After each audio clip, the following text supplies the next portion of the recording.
Welcome everyone to another news broadcast here about latest and greatest IT development, security news, vulnerabilities, you name it. It was a busy week, totally busy, super busy, especially at us, oh my god. Anyway, also in the news side, actually such an overwhelming load of news that I'm starting to wonder how we should move forward, because just in 5 days time or so I have so many news. This will be a long live stream unless we make it short. In major news, Apple rings in a new era of services following landmark year. It's of course funny, right? Some sales decline in the hardware business, and the only thing, I said this before also here with our Apple Mac App Store and stuff, huge problems for us. We even went out there previous videos, and I said this before, Apple just grabs their 30% of the software sales, and instead of having their own products and services, hooking up their 30% into others people hard work. Imagine here our small company selling for 100,000, after tax 80,000, giving Apple 30%, only some 50,000 left. Really not the most comfortable way to run a business, especially big mega corporations like Apple grabbing their 30% share out of this. So in my opinion, yeah, also of course Apple a card, Apple TV, Apple News, Apple Card, but all of this means they provide a very tiny infrastructure. But most Apple fans always say, but their infrastructures, like, yeah, their garbage servers rented their AWS, and from the perspective of software developer need their own website anyway, and then having software deployment there is not an issue. However, also the website you need yourself anyway, and software deployment is not so much of a deal, and giving their 30% away is really unreasonable, right? I mean, if you have like 100, if you have 10 people, that's basically the salary of 3 people. If you have 100 people, that might be something of 100 people, 30%, 30 people in 100 people company, just to give you some. It's, in my opinion, a huge amount of revenue there going away for that. And yeah, increasingly Apple not doing their own stuff, but just piggybacking there on the hard work of other hardworking people. In similar news, how big can Apple's AirPod business become? Apple's AirPods appear to be one of the company's most compelling products. Also, there you see our recurring theme here of we appreciate wired stuff because it just works, no messing around with Bluetooth codecs and Bluetooth pairing and whatnot. And yeah, Apple making it totally easy, but yeah, also wired was totally easy. And there you see the result of taking all the ports away here, oversell dongles and AirPods because, yeah, reasons. And apparently Apple's best-selling accessory, yeah, no shit, Sherlock, with headphone jack taken away. The what do they call it? The brave, or the courage of taking the taking the headphone jack away from us. 225 price estimate for Apple. You can modify any key of the driver's forecast. What? Anyway, why are AirPods so popular here? No, if you don't have a headphone jack anymore. 115 price tag something. So there's a 28 million. So strip between 26. So yeah, so there you see the incentive of no headphone jack, selling 26 to 28 million units of headphones this year, up from 14 to 60 million. Yeah, no surprise, right? No headphone jack. And also recycling nightmare, not recyclable. You can't easily even peel the battery and out of there, and after a year or two, battery is just down from 4 hours to less than 2 hours or something, according to previous video. In similar news, not amazing news for Apple, a remote iPhone exploitation part 1, poking memory via iMessage and CVE 2019-8641. This is the first blog post of the 3-part series. They detail, of course, Google Project Zero, how a vulnerability in iMessage can be exploited remotely without any user interaction. Also, yeah, for the security, right, most secure, maybe not so much. Their recurring theme here, unfortunately, essentially a more detailed version of 3063 talk from December here in Berlin, Germany, previously Berlin, at least Germany. Anyway, welcome back in the audience. Second part presents a technique to remotely break ASLR, of course, address space randomization. And the third part explains how to gain remote code execution afterwards. So yeah, security is complex, even with mitigations 2019, 2020, you name it. And yeah, iPhone stuff so super secure, yeah, still hackable constantly every now and then. What did we even get here? So many notifications or something of that sort. Anyway, speaking about vulnerabilities, not only Apple's iOS, also Mozilla here, so our own Firefox is affected, which actually probably should have double checked before this live stream. Do I have here of this is not, it's actually I could probably does even live on this channel, didn't even check if mine Q Firefox updated something already this week, 72. Oh, wait a second, I have the feeling we didn't update this. User source, the only security live show here on in the world, probably on Hulu World or broadcasting networks, and certainly YouTube, where the host is Firefox rolling release updating. Oh, we didn't update this yet. So yeah, this live stream coming from an insecure Firefox. We will mitigate this in just a moment. Here live from this Ryzen 3950X. Previous videos there on this other channel. So yeah, not only Apple stuff, also Mozilla, unfortunately. Security vulnerability fixed in Firefox 7201. January 8 there.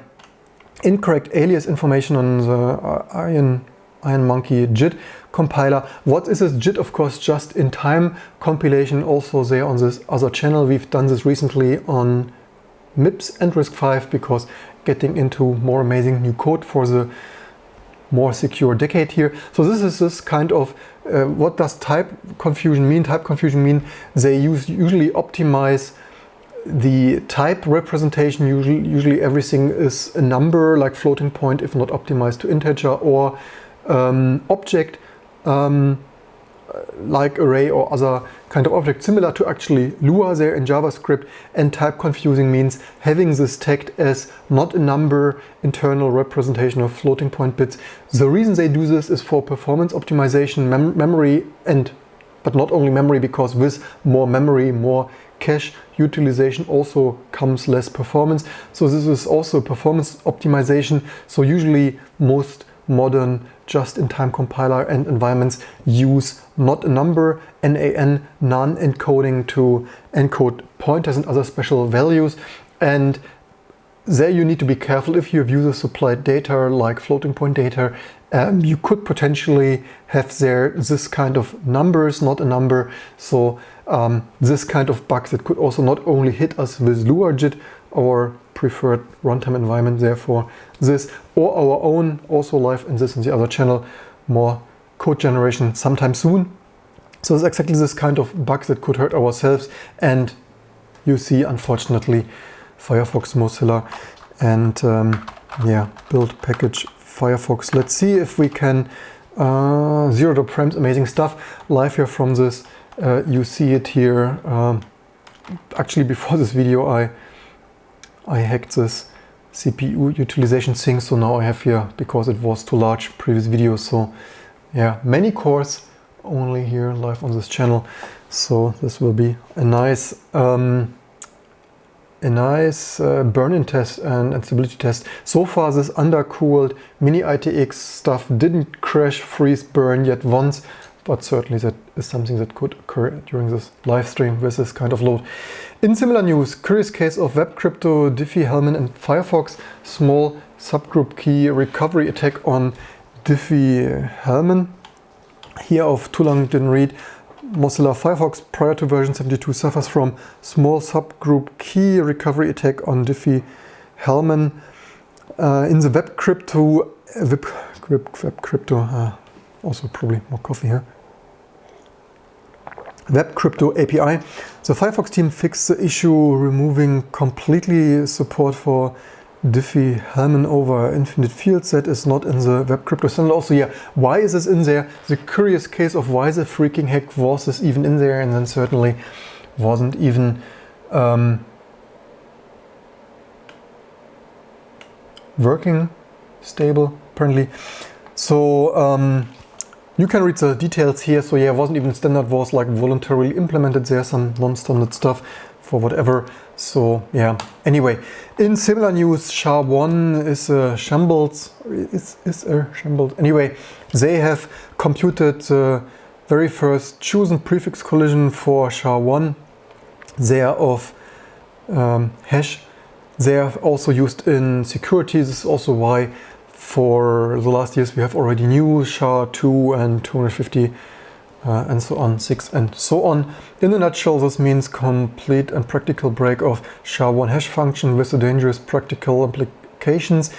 If you are still using the hash function, to put it in another way, all attacks that are practical on MD5 are now also practical on SHA-1. Paper is there, probably want to read the slides. Complexity improvements, record computation there of they have significantly improved the complexity. SHA improved the complexity? What do they mean with, do they not? Anyway, improved the complexity. Anyway, attack with a speed up factor of around 10. More precisely, they have reduced the cost of collision attack from 2 to the power of 64.7 to 2 to the power of 61.2, and the cost of chosen prefix collision attack from 2 to the power of 67.1 to 2 to the power of 63.4 on a GTX 970 GPU. So probably also PGP, GNU-PG and so on impersonations. Chosen prefix collision example. You get the idea. Also, if you have questions or want me to explain this in more detail or other comments and stuff. Also, we have comments in the audience as usual. If you want to comment, please do so now or later on. Interest in penetration testing. We're actually super busy. Usually, I've actually pre-recorded videos. So not only on my day job, which I've actually worked my ass off on super long days and weekends over Christmas and New Year, and the reason there are not so many high quality videos on this and the other channel is that I'm just like 150% busy, if not call it 200%. So not really that I'm having any free minute right now to do anything else, especially if I want to build this YouTube channel and sometimes do video. That you're running a vulnerable browser on the live stream, which is running this browser, is not a good idea. Yeah, that is, but whatever. But that is what we're here for, although not that someone would hack me on this open website anyway. And of course, most people in the world, most likely 95% or 99% running a vulnerable browser. Also, no browser is not vulnerable, certainly because there are so many, the code base is so large, trusted code base there, that for sure, I mean, with all the security vulnerabilities each day, for sure everyone is having their hundreds of vulnerabilities, and the secret services and stuff certainly having quite some vulnerabilities out there. So you see the difference between streaming on the Mac Mini previously that was already struggling at times, and now all cores busy. Here live on this channel, 32 threads, 16 cores here, 100% busy with Firefox, and yet 0 drop frame, 30 FPS. That's the difference between a thermal limited Mac Mini of yesteryears of yesterdecade and a similar thermal limited struggling AMD 3950X here, only live on this channel. In similar news of unremovable malware found in pre-installed and low-end smartphones sold in the US, Malwarebytes said it found malware pre-installed on Unimax U673C handsets sold by Assurance Wireless Virgin Mobile in the US. And also, yeah, why recurring, so of course, yeah, recurring theme here. We had this hundreds of times. This is why we started this channel of more prominently spreading the word every other day. The telco sell the phone said Lifeline, part of Lifeline, a government program of subsidized phone services, low-income Americans. Really sad but recurring theme.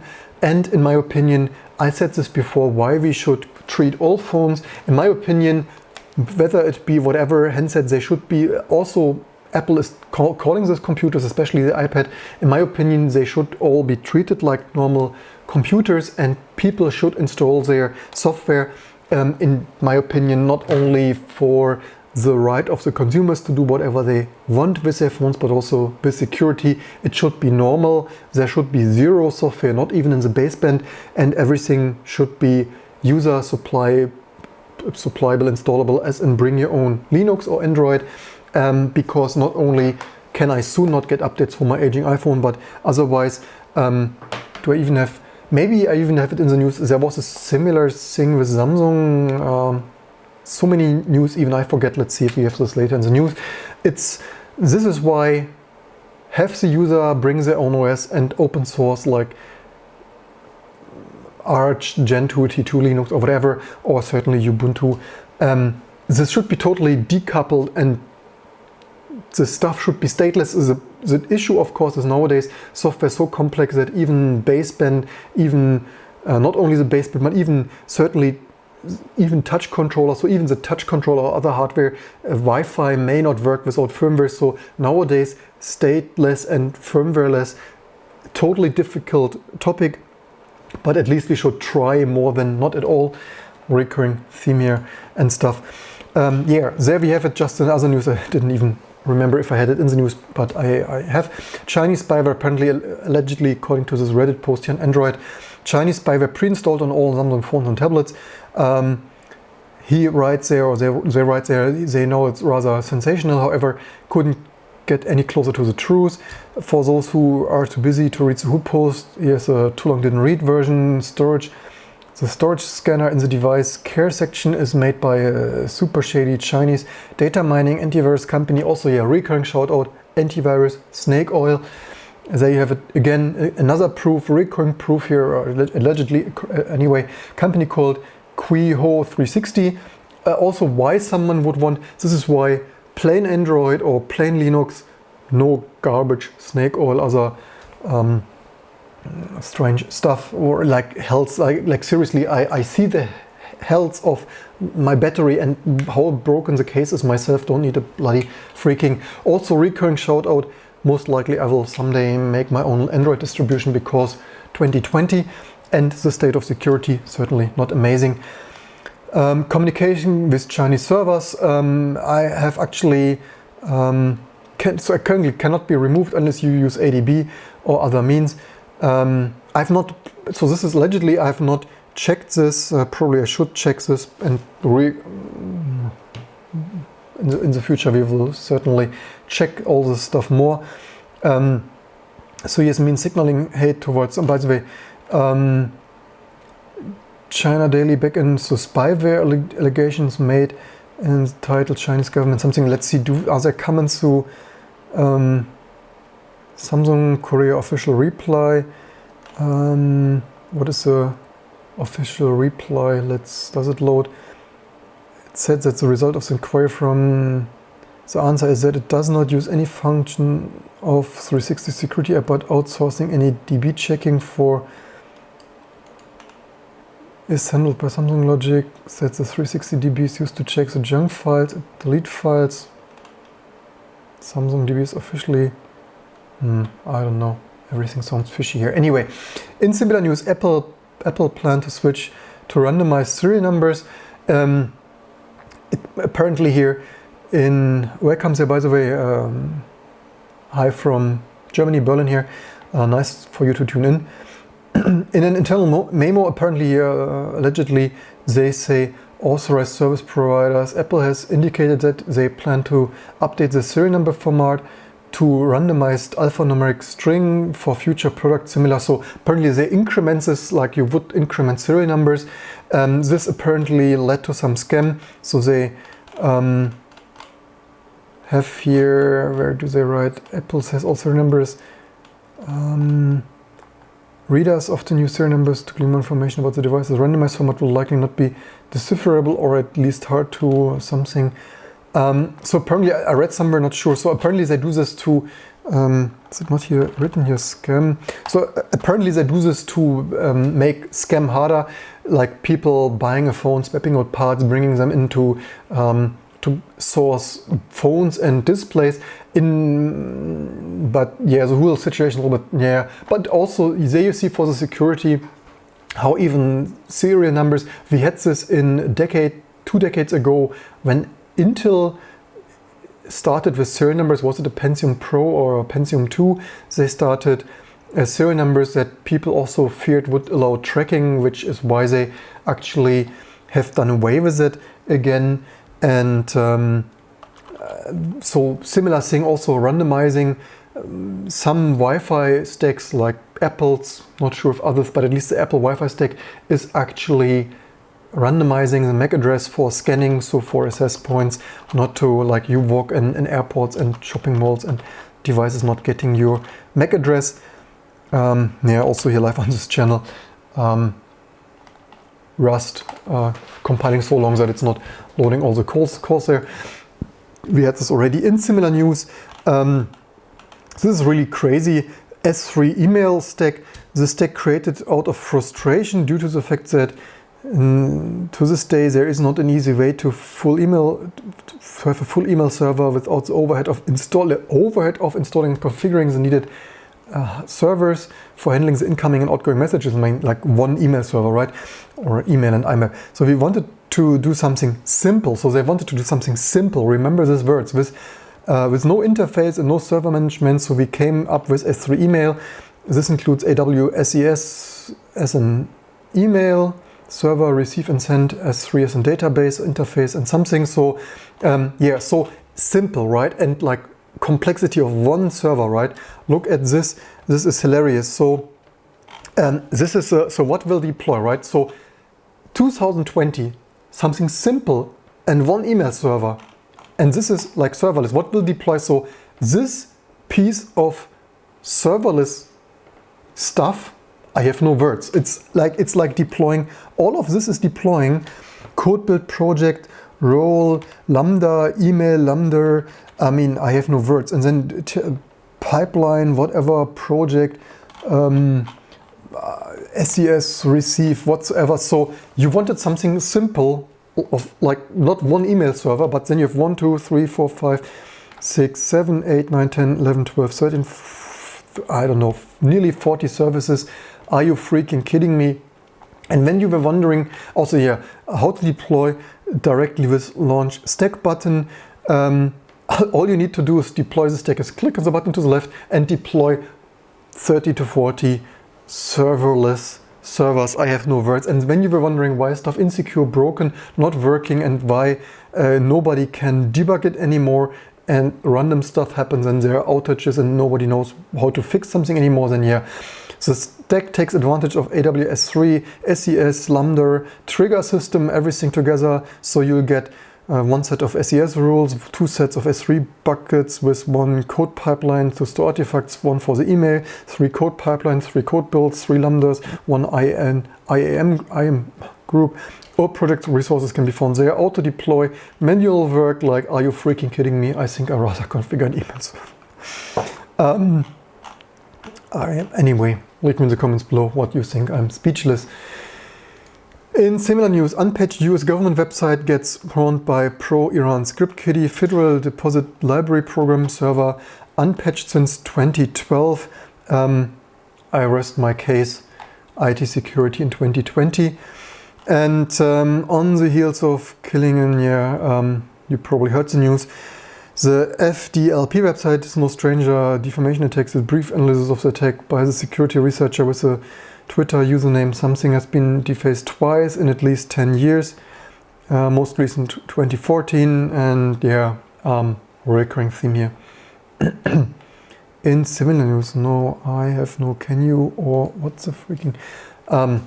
In similar news of self-driving cars, AI, we had this here recurring theme, previous movies there. This and the other channels.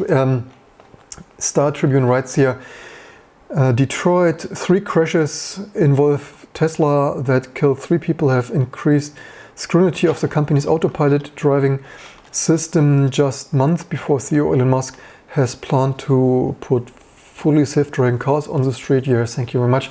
January 3, 2020, this is how the year starts. On Sunday, apparently a Tesla Model S sedan left the freeway in California at a high speed, ran a red light, struck a Honda Civic, killed 2 people inside, the police said, allegedly, according to this news. On December 7, on the same day, a Tesla Model 3 hit a parked fire truck. I mean, it overlooked a park. It's like, anyway, my recurring theme here of questioning the state of AI, I think I made a dedicated video somewhere on this or the other channel. And on December 7th, another Model 3 struck police cruiser, like a police cruiser. It's like, but the issue is also Elon Musk is naive as much as some of this stuff works. The build quality of what I've seen, the build quality of Tesla is not amazing. And in my opinion of what I've seen, it's the Autopilot, certainly the name is totally misnamed. It's just a fancy lane assist, similar to what other AAA brands like Audi, Mercedes have. So it's similar of what other luxury brands offer. It's not self-driving, and I'm not even sure. Elon Musk says LiDAR is bullshit and a camera is enough. Here we see, I was skeptic and I'm still skeptic. Here we see proof black on white. Maybe a camera is definitely, maybe not enough. And I always said a self-driving car cannot drive where the computer cannot see. And with see, I mean more than camera. There can always be light glare, rain, snow, reflection. And from that, I would argue a camera most likely, a camera should not be enough, especially if you trust yours and others people live with it. It should be some kind of 3D scanner, and then the car should not drive where something is. But because here you see a 3D scanner scans 3D and it has a 3D cloud point something environment, and it should see where the street is and where, if there is something like a police, fire car or another car, pedestrian, and not drive there and brake before that. And with the camera there you see this is the shit that happens if you trust your self-driving stuff with just a camera image. In my opinion, this should not only not be allowed, but it should be outlawed actually, in my opinion. But leave me in the comments below what you think. Amazon's biggest threat isn't a huge competitor but a collective. Apparently, I think, as far as I remember, some Amazon marketplace people are leaving the Amazon platform. Companies are finally getting really good at selling directly to customers. Something what not only ourselves here with the App Store situation, but certainly also, I said this also already, not the greatest fan is Amazon. We have some own trouble, probably maybe should make a dedicated video. All the big companies are not amazing, they're not your friends, they are just maximizing. We had this here previous video, not only Elon Musk optimizing safety away, but also Amazon allegedly, according to this previous IT and safety news, they had left safety and safety training and whatnot of drivers there because what is safety? And directly to customer selling is here to stay. Yes, please, because we don't need middlemen. And there you see also how crazy this is with the monopoly of Amazon or Apple's App Store. You see exactly what happens to us, 30%, Visa software 30%. This is a huge, it's like with money transactions, some percentage, that's fine. But this is not sustainable, and just, it's like a Monkey Island troll of, you don't pass this bridge without giving me 30%. Totally sucks in my opinion. And certainly, especially with all the tax evasion, destroys whole communities and countries and states and stuff. Yeah, according to the brand, 2 out of every 5 Americans made the purchase directly from brand manufacturers. Also, yeah, I found directly at brands, even other YouTubers, I will make some more dedicated videos sometime soon, recently purchased something from small people. You get cooler stuff, so not only here from Taiwan, right, Tech Yoda 2 keyboard, but I also purchased some other stuff for a trial. Keep you updated on this. It's much cooler to support and work with small creators and support those small family business. Usually you get better support, and then good luck trying to call Amazon about something. And also you directly support the product development and vote with your money, and maybe also just buy higher quality devices, like not some cheap stuff crap that breaks instantly in a couple of days or weeks time. In not amazing news here on Linux Reddit, EA is permanently banning some Linux players apparently in Battlefield 5. Totally not cool stuff, and the usual stuff that happens when you let big companies do their stuff. Not only did we not had many Linux ports in the last decades, I'm certainly the exception with this Quake, their previous video.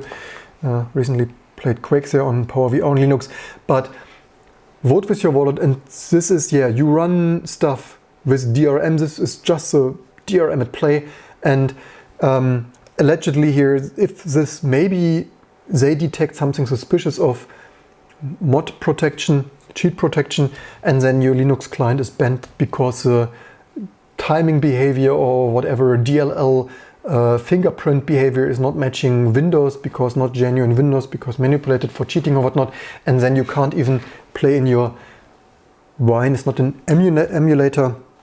Linux gaming, really not cool. And yeah, that means this is big corporations at work, right? We need plenty of work to get something working with emulators for already not supporting us, and then this is how they thank us. What you might actually not know is that this is similar for Blu-ray. I read that the Blu-ray virtual machine or Blu-ray Java virtual machine has also some fingerprinting, and some Blu-ray applications of video playback galore might stop working if they don't recognize some officially tested and licensed Blu-ray Java virtual machine stuff, which is also really hilarious. So yeah, but probably security by obfuscation, right? Usually if you just have a good enough emulation, like we have seen from ScumVM, DOSBox, Wine, just makes the timing emulation good enough, and then certainly your Blu-ray Java virtual machine fingerprinting stuff probably also will work, I guess, probably anyway. In similar Apple news, unable to unlock gunman's iPhone, the FBI once again asks for Apple's help. The recurring battle of the government against encryption. The crash may signal a new showdown between law enforcement and tech companies. Really annoying in my opinion, with all the backdoors inquiries, because probably not new to you, backdoors are also used by the bad guys.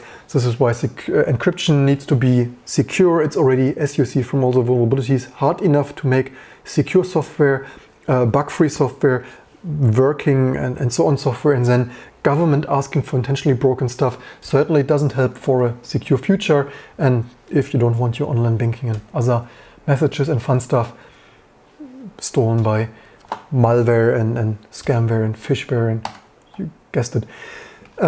In similar not amazing news, fresh Cambridge Analytica leak shows global manipulations out of control. So it's not only the American-UK election and other alleged elections sometime soon. Companies working in 68 countries laid bare with the release of more than 100,000 documents.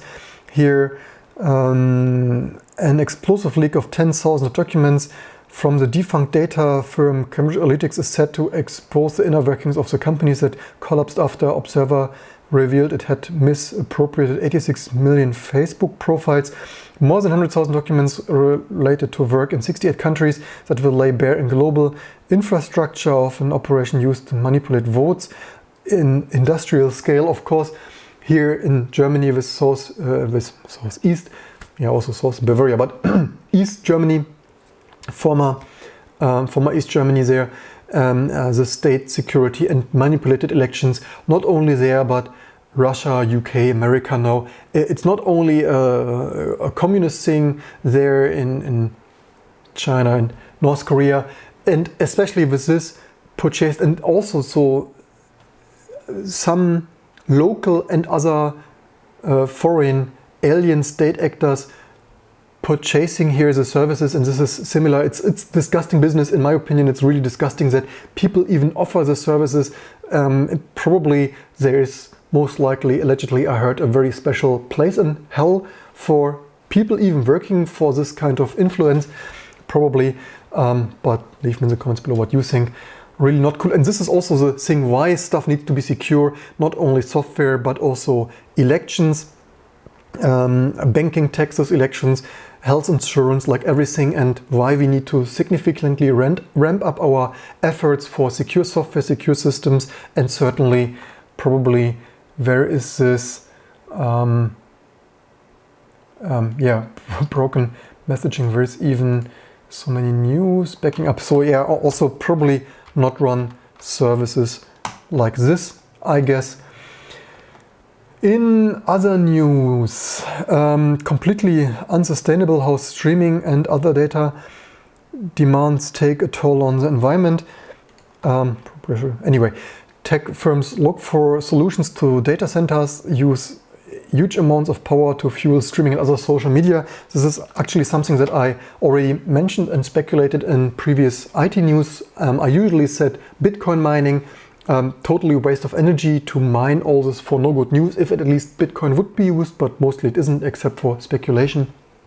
But then again, but probably I always thought that most likely all the IT infrastructure has a huge impact, and I even mentioned myself personally, you can even scale your own servers, so maybe not let your file server run through the whole weekend or night.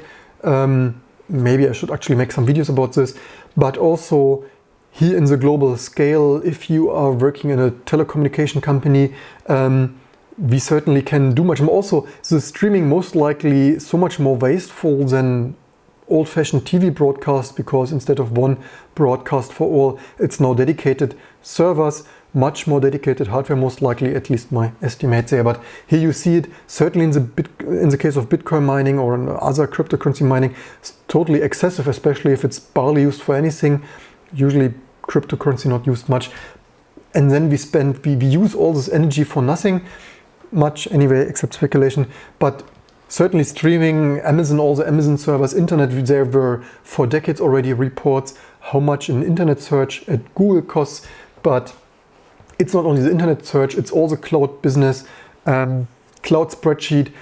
You could argue cloud, using it on tablets, which usability also a nightmare, but you save power running it on a tablet, but on the other end there are so many 100, 1,000, 10,000 servers running for all of those loads. So the question is, does this cloud computing really save energy?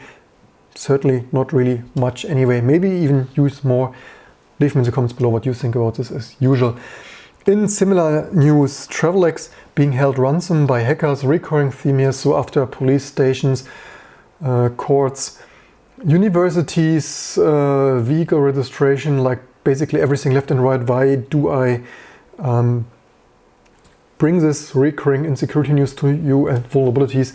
Yeah, because of this daily thing now, our infrastructure, electricity, power plants, water pumps, you name it, stuff needs to be more secure than currently is. Hackers are holding foreign exchange company Travelex ransom after cyber attack forced the firm to turn off all computer system and restore using pen and paper. Like seriously, can't make this stuff up. 2020, resorting to use pen and paper. New Year's Eve, hackers launched an attack to Travelex network, allegedly here as a result the company here virus and protect data. So yeah, can't make this stuff up. Ransom group called Sondino Kibi, allegedly behind a hack, wants Travelex to pay 6 million. Also, yeah, there you see security. You cannot save on security. That is a result. It costs you only more. Yeah, recurring theme here. And also, yeah, backdoors, right? Government even wants backdoors. We can't even get the stuff secure right now, and the government asks for more backdoors. In a really shabby move, Sonos apparently has some recycled modes, as audio devices there, and the apple of audio, and it's hilarious that they have apparently some recycling mode of programmed obsolescence. So apparently if you switch on some recycled mode, I don't even quite understand for what is even the reason here. Anyone even remotely familiar? What is it? This is most environmentally, there's a problem. So basically if you set some recycled mode and it's bricked and doesn't work anymore, over time technology will, where's even the reason? What anyone even remotely familiar with recycling can tell, use the mantra reduce, reuse, recycle. Recycling takes, there's even disappointed. It's even still in use today. Plastic waste, yada yada yada. 30% deal, buyers select devices trade in. The problem brought Twitter users who work on e-recycling facilities that most environmentally unfriendly abuse waste. Perfectly good hardware is 5 years working at the recycler said. We couldn't have sold these and ensured they were reused. Didn't. So maybe it's, I'm not even sure where's the reason. So most likely they don't want to have this stuff log into other people's account or something. But I mean, you can have a factory. I mean, this kind of stuff, in my opinion, this should even be outlawed. That this is permanently bricked. Of course, people should factory reset this. But again, if you have already some factory reset button or mode, it doesn't need to be permanently bricked. It's hilarious. There is even the reasons. Sonia suggests that after bricking the device in recycling mode, users drop it at the recycling facility to give it to Sonos to do the same. However, those facilities are unable to resell the product, which could bring around 200. I mean, you could also resell it yourselves, right? I mean, this is also hilarious, bringing it to recycling when they can resell it. Anyway, don't really immediately find the reason here. Whatever.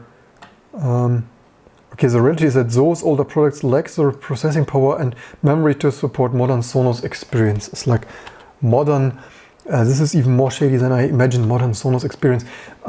Also, yeah, DIY just pokes around there on UARTs, JTAG, I mean, experience, like seriously, this stuff is just playing music. It can play the same hi-fi music in 100 years. Don't even see, I mean, besides that, even in the 80s, some hi-fi was more amazing sounding. I mean, in many ways, these modern devices are a step backwards in kind of like universal use, like plugging something in, but also in sound.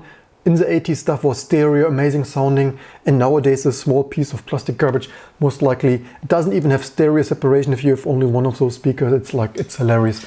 And like experience, like in my opinion, hi-fi experience of stuff in the 80s and 90s might have even been more audiophile, whatever. In really crazy news, Airbnb claims it can predict AI, artificial intelligence can predict whether guests are psychopaths. It's hilarious. To protect its hosts, Airbnb is now using AI-powered tool to scan the internet for clues that the guest might not be a reliable customer. Like seriously, are you freaking kidding me? According to a patent document reviewed by the Evening Standard, the tool can take into account everything from a user's criminal record to social media posts to rate the likelihood of exhibiting untrustworthy traits. So not only is this totally freaky, also this is the future, right? We already need AI. We now created such a strange experience. Also, in my opinion, we have here some Airbnbs around. In my opinion, this Airbnbs in Berlin, we have also some regulations that you need a license now for this Airbnb. In my opinion, everything what I see in the neighborhood, all the Airbnb stuff is totally garbage. Often, I've seen Airbnbs here. All of them I've seen are totally unrated piece of garbage. I would like not even for free, like okay, maybe for free, but anyway, completely unclean garbage. And then second of all, in some neighbors and stuff are Airbnb, many of them often are really unpleasant guests. They are loud.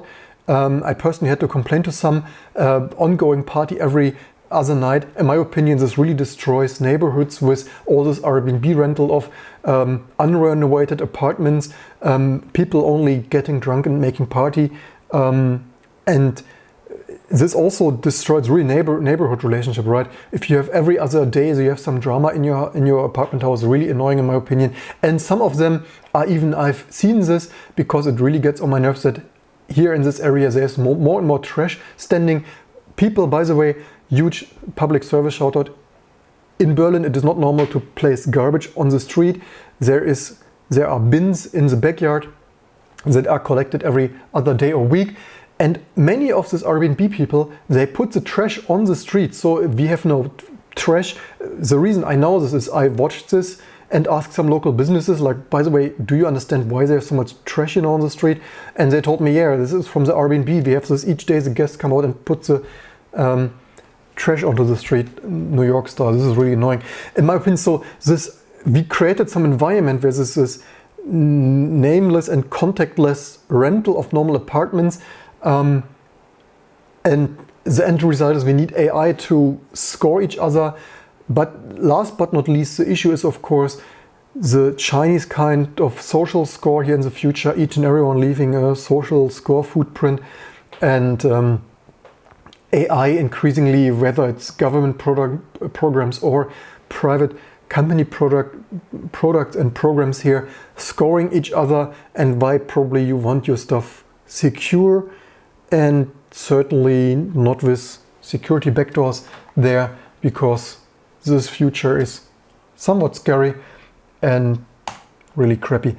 In similar repair news,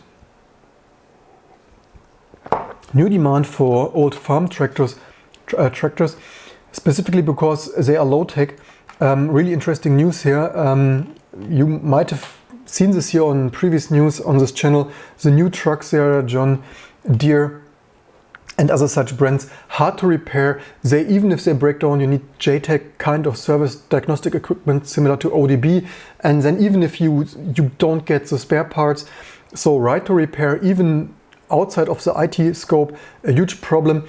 And now this became so difficult, and in remote areas, it's not like you don't have an Apple store around your farms or John Deere store, right? You have hours or days to work for expensive service technicians to come and reset the stuff. Even if you repaired this, more and more, huge shout out here, not only at cars, but also other industrial machines. The future that we need to vote for and promote for, is a lobby for, is repairability and user serviceability, not only on laptops and other IT infrastructure equipment, but any other kind of tech. And yeah, so now the old is new again, selling like hot cupcakes here. Sick of high-tech tractors that are expensive to buy and usually impossible to fix yourself due to integrated digital technology and digital rights management, right? You cannot just install something because our licensing fees, and also you buy a high-tech tractor for 100, 200, 300, whatever, $1,000 euro, and then you can't even install your own GPS or your own loading, offloading, spreading, whatever the case might be. The new machines are anytime something breaks, you're gonna have a computer to fix it. There are some good things about the software, new machines. However, the dealer, something cheaper to repair the older machines, and the life cycle can be extended. So this is like 19 in the early, so two versatile manufacturers in the 1980s. Expecting another 5, an expensive repair would it's in this range. It's like 15, 20,000, the cost of buying a new tractor, that's 150 to 250,000. So tractor, 2020, and tractors cost 150 to 250,000 $. Amazing stuff. Last but not least, here's an interesting story for you air filters. If you're thinking, I'm actually somewhat skeptical with this digitalization of education, not really sure if having some digital tablet will improve learning skills there of students. However, here this is interesting. I personally don't even think for myself. I'm actually not even tablets much anymore. I'm not even interested in buying a new tablet, but this is interesting that the study finds that identified achievement impact installing air filters in the classroom for the first time. And there you see environment, right? Smog in cities and smog and noise and stuff. Maybe potentially, allegedly to the study, but leave me in the comments below, maybe noise and air pollution and stuff much more vital than stupid digitalization, because the content may be more or less the same. And I think, in my opinion, learning and working with a tablet in creative ways in a classroom with a digital tablet, maybe not the most amazing. I would, for me, working with paper, much more instant, much more like less error prone, and like you can't mark this because the app doesn't allow this, you can't copy it because the stupid app doesn't allow this. And yeah, maybe clean air, even as simple as a $700 or so of what this was here, filter improved this. To do so, leverage unique setting arising from large gas leak in the United States history, whereby the offending gas company installed air filters in every classroom, office and common area for the schools within 5 miles of the leak, but not beyond. This variation allowed them to compare the student achievements in schools receiving air filters relative to those that did not, using the spatial regression. Discontinuity design finds a substantial improvement in students' achievements. Air filters exposure led to a 0.2 standard deviation increase in mathematics and English scores, with test scores improvements persisting into the following year. Air testing conducted inside the schools during the leak, but before air filters were installed, showed no presence of natural gas pollutants, implying that the effect of the air filters came from removing common air pollutions. And so the results should extend to other settings. So yeah, amazing stuff. Hope this helps someone. Just this kind of IT, environmental and society news we want to share here. I hope you learned something from all the bits and pieces. How Apple makes money now over latest security vulnerabilities here, live updated and test compiled on YouTube. AMD 3950X, if you saw it, previous video, mini ITX build. Yeah, it's thermal throttling, but it's not crashing. 3950X, totally amazing, compiled here with 0 drop frames, 30 FPS, live here on this channel, Firefox update. In any case, thanks for watching, hope you enjoyed this and learned something, and I hope to see you soon for all the next videos and live streams to come.